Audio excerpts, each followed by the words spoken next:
కేంద్ర ప్రభుత్వం చిరు వ్యాపారుల కోసమని ముద్రా రుణాలని ఇస్తుంది. అతి తక్కువ వడ్డీకి ఇస్తుంది.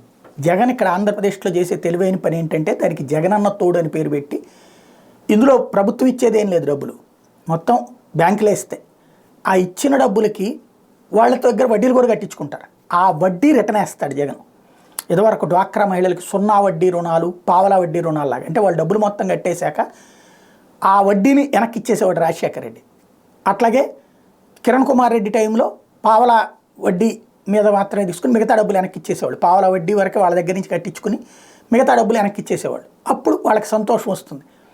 అట్లాంటిదే ఇప్పుడు జగనన్న తోడు కూడా తాజాగా ఇవాళ ఓవరాల్గా 3,95,000 మంది చిరు వ్యాపారులకి 417 కోట్ల కొత్త రుణాలు ఇస్తే 16,73,576 మంది లబ్ధిదారుల్లో ఈ విడతలో 5.81 లక్షల మంది లబ్ధిదారులకు 13.64 కోట్ల వడ్డీ రీఎంబర్స్తో కలిపి మొత్తం 430 కోట్లు. వాస్తవంగా ఈ ట్రిప్ ఇస్తుంది ఏంటంటే ఒక్కొక్కరికి 10,000 రూపాయలు అంతకు పైగా రుణాలు, అది ముద్రా రుణాలు అనమాట. 3,95,000 మంది చిరు వ్యాపారులకి 417 కోట్ల రూపాయల రుణాలు ఇస్తే ఆ వడ్డీని ఇప్పుడు జగన్ కడుతున్నాడు. అది అసలు విషయం.